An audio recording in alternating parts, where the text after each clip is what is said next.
camera died on me in part 1 of my encounter with an associate of a billionaire.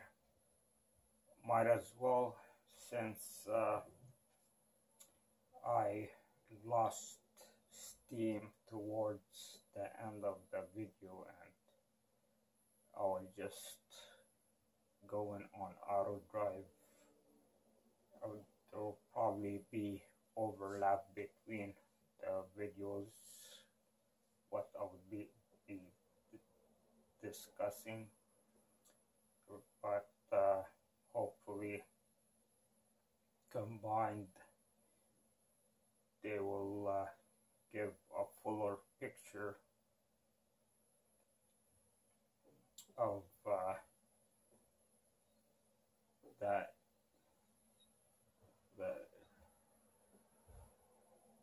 incident I'm trying to describe, or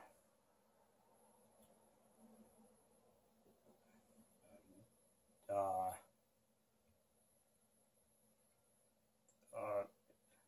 situation, event. I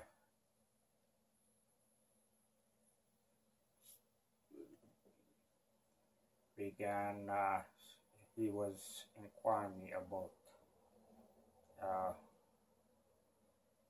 on my pursuits and life, and I told him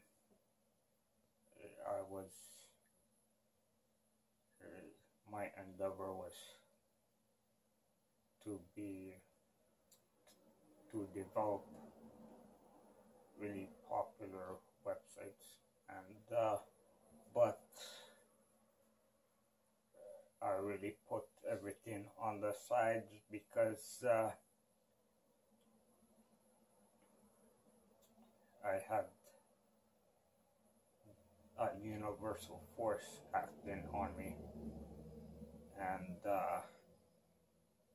every time I get close to making a breakthrough,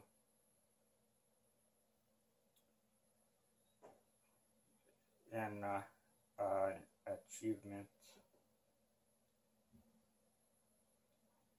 something that has of an economic value, the universal force acts against me and sets me back to step 1.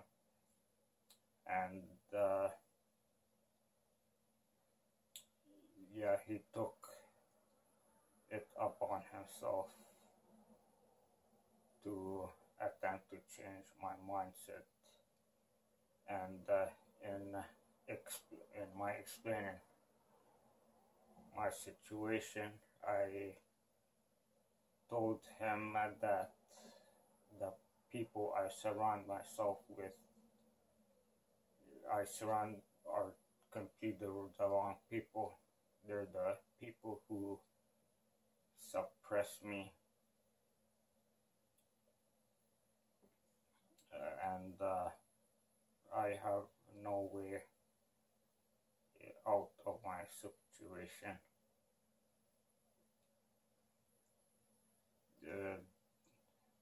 Due to obvious financial reasons, and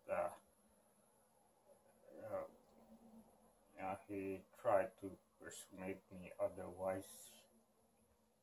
He told me to look at him and the fact that he has a network of powerful people at his disposal, billionaires, and that piqued my interest. And I said, "Oh, you know billionaires?" And I told him, now this is becoming a bit surreal. Now this discussion was taking place right outside the door of my room, in the dim light of the hallway. And yeah, I felt a bit privileged, and while at the same time on shaky grounds, because what I would ask him, that I had a rare opportunity right there and then, without anticipating it, without preparing at all for it. And my time with this guy might be very precious. So I realized, this is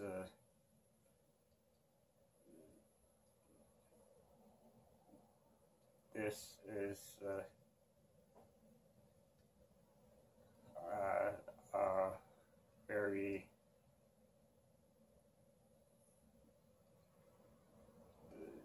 rare moment. This was a test moment in my life, a critical moment, you can say. And it was up to me to step up to the plate and use the time I had with this guy as wisely as I can possibly do. And my first instinct was, I've been considering the social habits of investigating, you can say, the social habits, the dark side of really elite people, the rich and powerful people. And maybe I was thinking, this is the law of attraction, bringing this guy here so I can finally get the truth of what these powerful people do, how they spend their time, leisurely time. And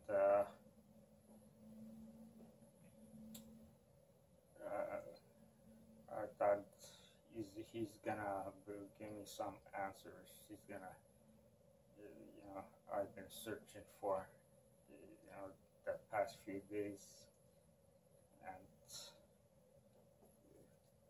less so in the last few weeks.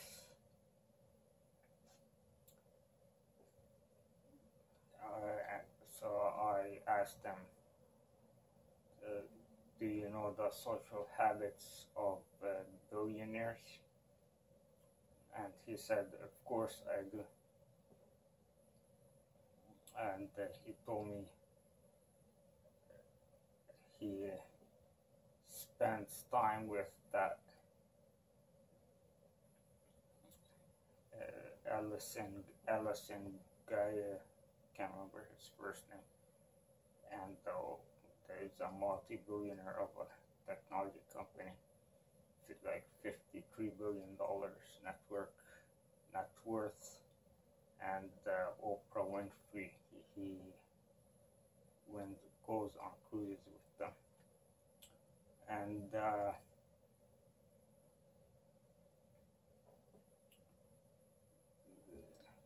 he continued that he didn't really,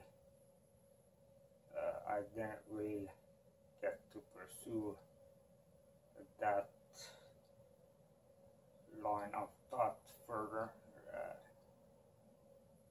get to the social habits of billionaires, discuss billionaires much more. It's more, the discussions more turned personal, and he tried to reassure me that I can do what he did.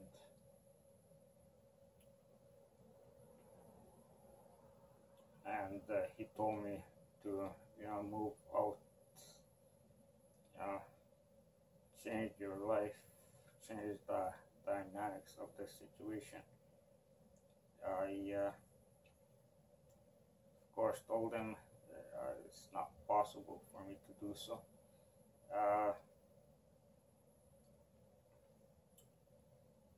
And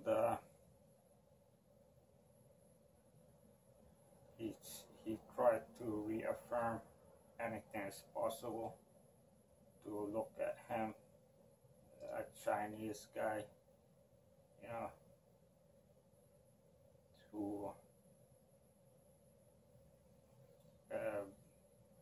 is now,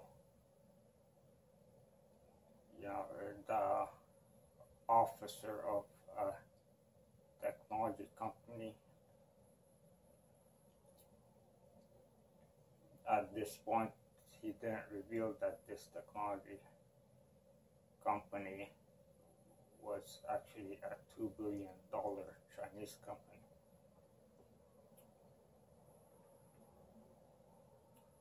And I asked him if he was a Chinese guy, like third generation, whose family immigrated back in 1900 or earlier, and he said no, he's born in China, and he's not rich. His family was a rich family, and he had to work his way up and overcome, his Chinese background, his lack of wealth, the elitism of Harvard, and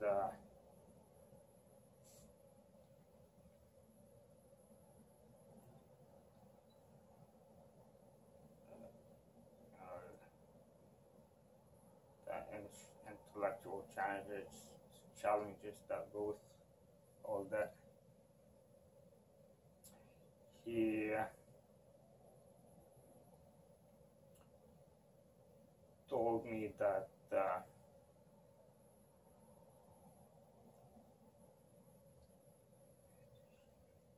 he had been a dentist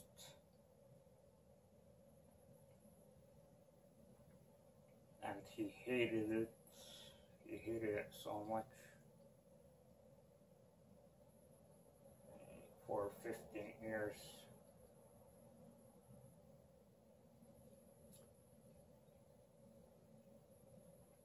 Then he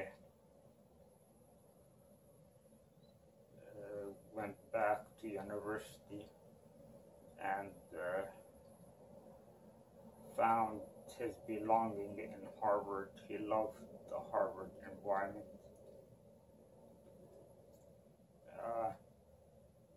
He fell in love with the Harvard environment, and that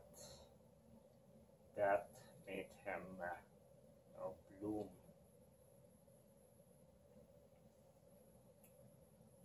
And he started his life all over again. He's been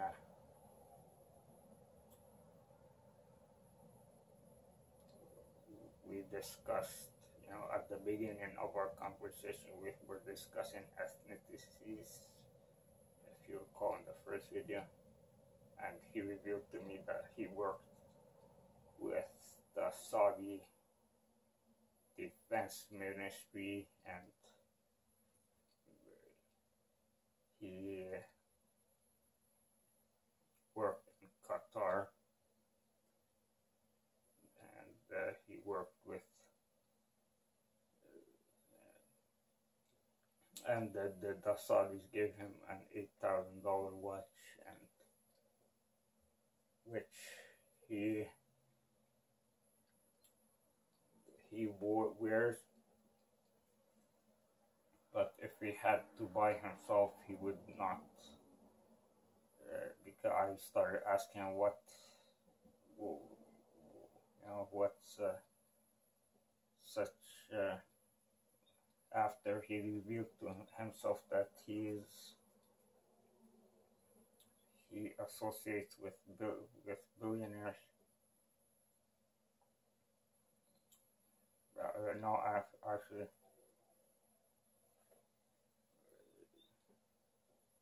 after he told me that he's such a big shot, yeah, working with having such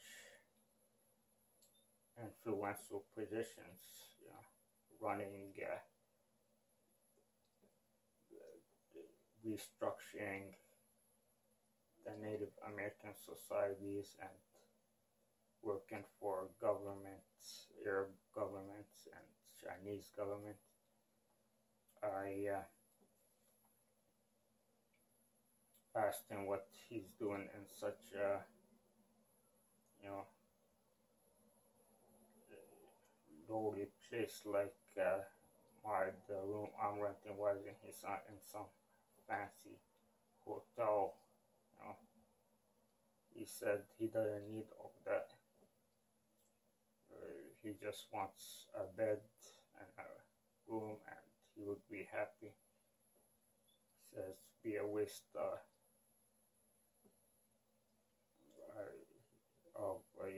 money, and he told me, you know, it's enough. Those little things. He doesn't need all the glitter of the high life, and he's not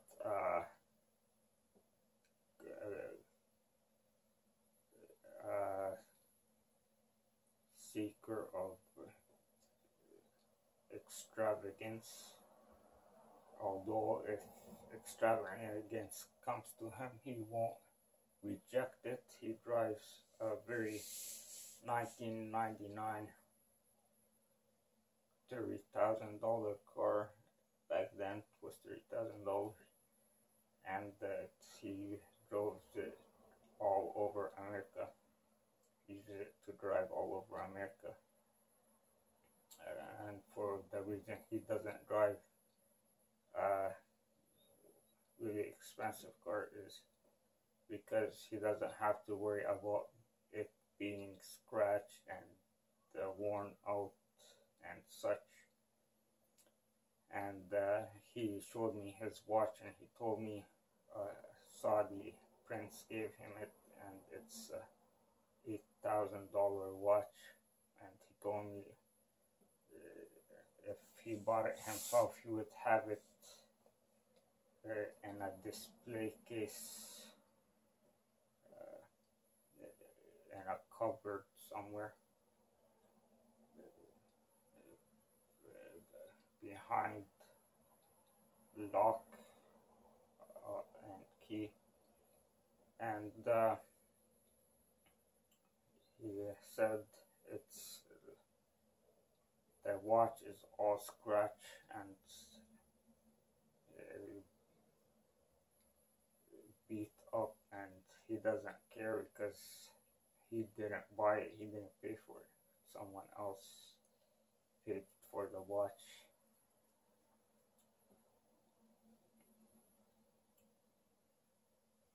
So he's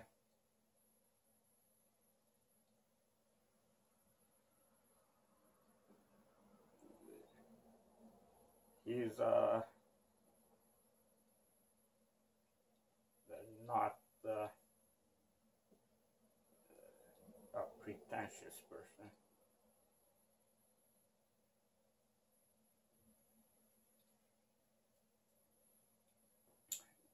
Going back to the conversations about being motivational. So he continued to insist that I can do it. I can succeed, and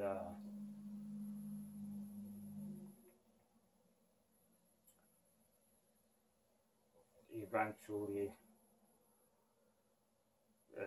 he came. I don't know why,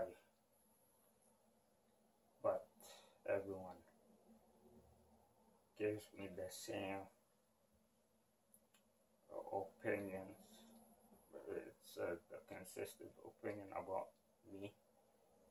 It's truly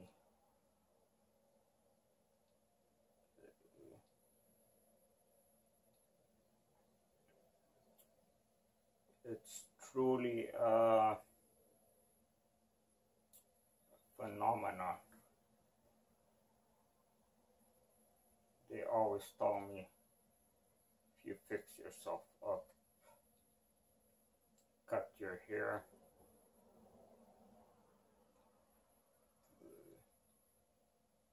shave,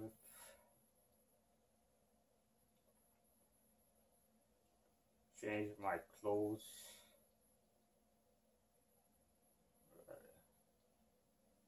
I can make it far. And he told me to also go work out. I thought, this guy is pretty perceptive. I really do need working out. And I was baffled how he saw through my clothes that I needed working out.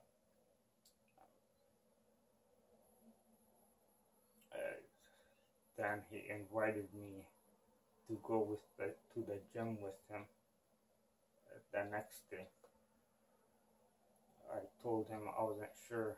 I would have to think about it. I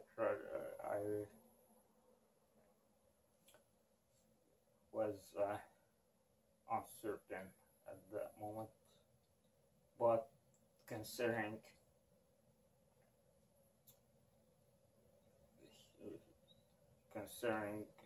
the people he knew, the network he has,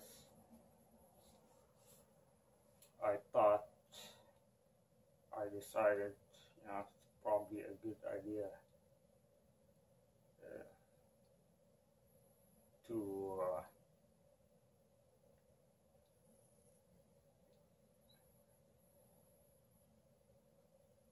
follow him, try to connect with him as much as possible, so I can if possible, somehow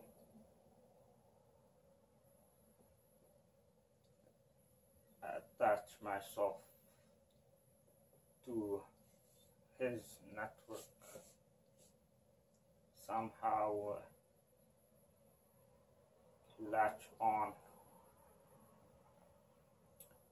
So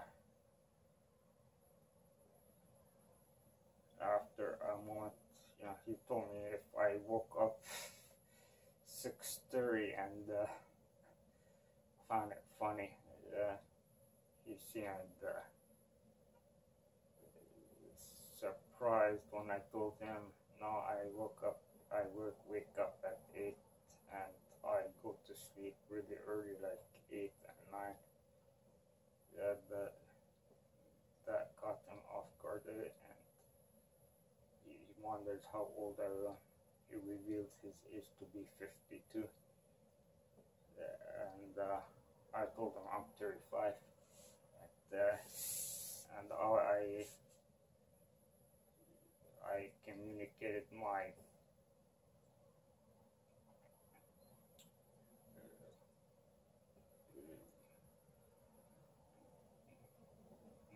opinion that he didn't look 52.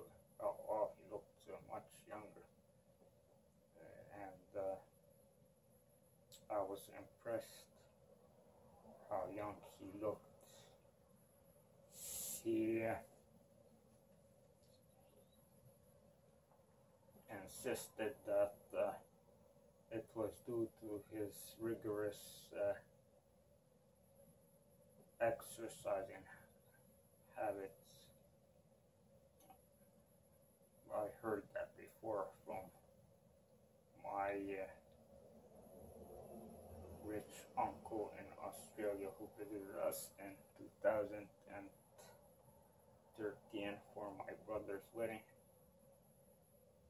He too, tried to stay fit and looked much younger than he actually is. But something was very different about this guy. I'm not gonna tell you his name just for privacy reasons until he approves of me revealing his identity. But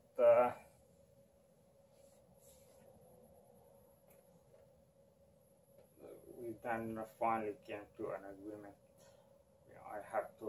It wasn't as his time.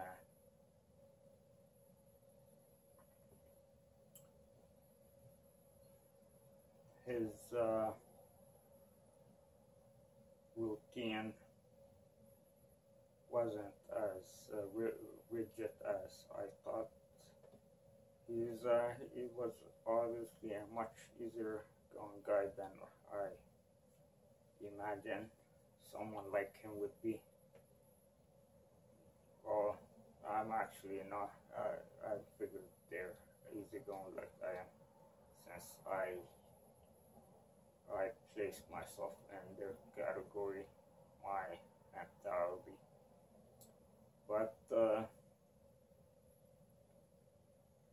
yeah, and it was cool to have someone I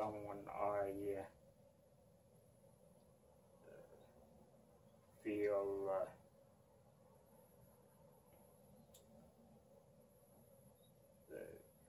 is lax as I am in life, yet an extreme success. We came to the agreement that it will go after I walk the dog Monday morning at 10 o'clock a.m. So he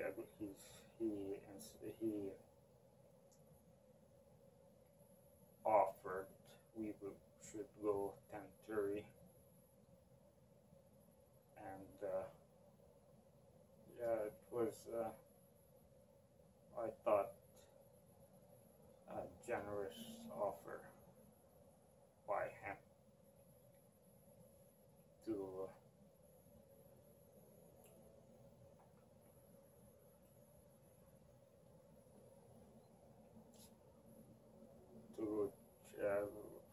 form his schedule around mine.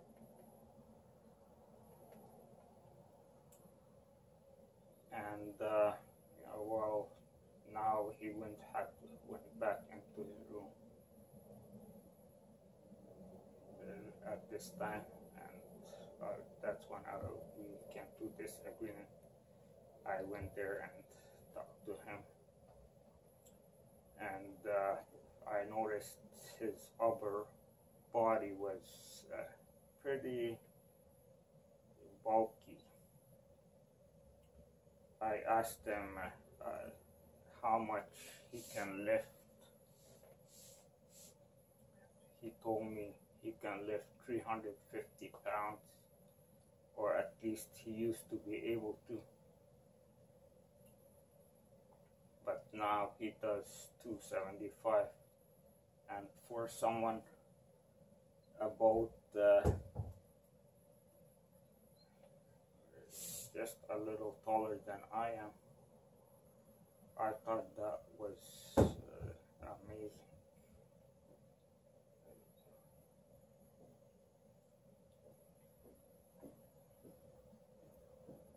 And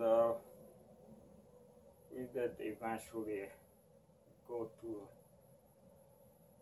the next day we did go to the fitness club, and we went the day after that as well.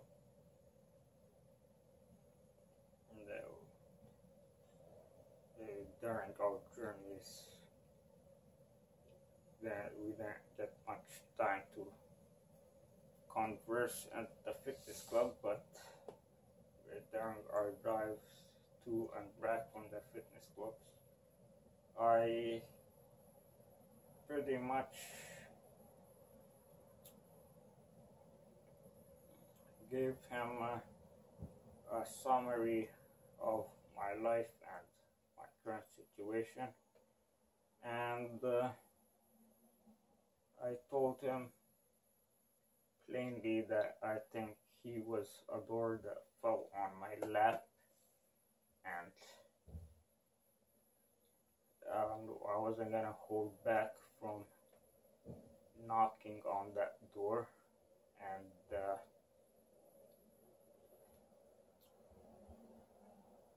having a world of opportunities open up to me.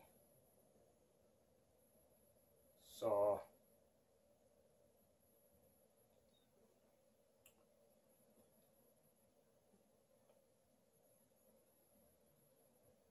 I'm not